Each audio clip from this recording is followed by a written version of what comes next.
پاش بەسەرچوونی ماوەی یاسایی کابینەی مەسرور بارزانی سەرۆکوەزیرانی ماوە بەسەرچووی حکوومەتی هەرێم بۆ یەکەم جاراتە پارێزگای هەڵەبجە بۆ دانانی بەردی بناغی چەند پرۆژەیەک.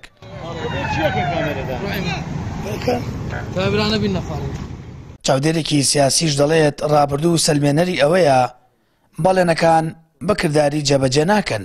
ئەو کۆڵێن ڕابردوو سەلمێنەری داهاتووە. ئەگەر سەیری ڕابردوو بکەین مەسرور بەرزانی لە ماوەی 5 ساڵی ئەم کابینەیدا تا ئێستا سەردانی هەڵەبجەی نەکردووە و تا ئێستاکە 3 جار ئەم پرۆژەیە فەرمانی جێبەجێکردنی بۆ دەرچووە.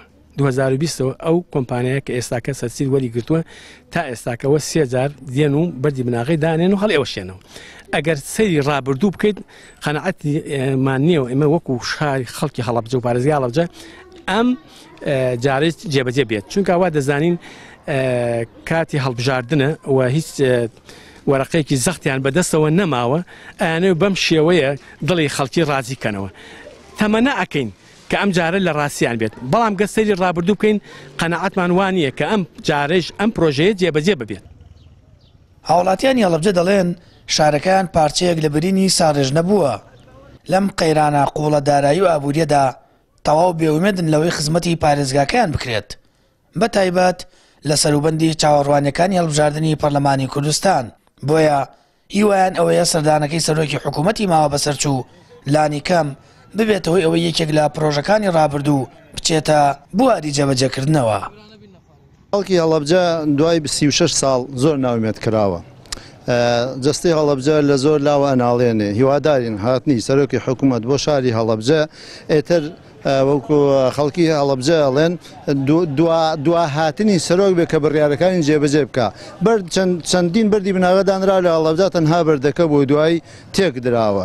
هەڵەبجە لە ڕووی کۆمەڵایەتیەوە ناڵێنێ، لە ڕووی ئاوەدانیەوە ناڵێنێ. ئێستا ئەگەر سەردانی کۆڵانەکانی بکەی بۆنی خەردەلیێ، سەردانی کەلاوەکانی بکەیت چەندین لەوە چێ هێشتر ئێسک و پروسی چەندین خەڵک شەیدی کیمیابارانی هەڵبژێ لەزێر سەقفەکانی هەڵەبجە هەرما بن.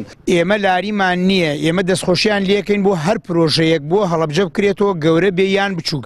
بەڵام هیوادارم دوای ئەم پرۆژە کە پردی توەقوو چەند جارێ ڕۆشتە بواری جێبەجێکردنەوە بە هەر هۆکاری بەرشتێک دەستیان لێ کێشاوە.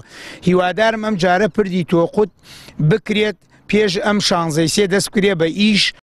یەکێک لەو پرۆژانەی سەرۆکی ماوە بەسەرچووی حکوومەت بەردی بناغەکەی دانا پردی توەقوتە کە لە ساڵی 2021ەوە چەندین جار بودجەی بۆ تەرخان کرا و بە پاساوی قەیرانی دارایی جێبەجێ نەکراوە. پرۆژەکە 30 ملیار و 345 ملیۆن دیناری تێدەچێت. خەڵکی وەگەمیشە چاوەڕێ ناخۆ پرۆژەکان دەست بە جێبەجێکردن دەکەن یاخود تەنیا لە چوارچێوەی بەڵێندا دەمێننەوە. سامان فەتاح، کەناڵی ئاسمانی پەیام، هەڵەبجە.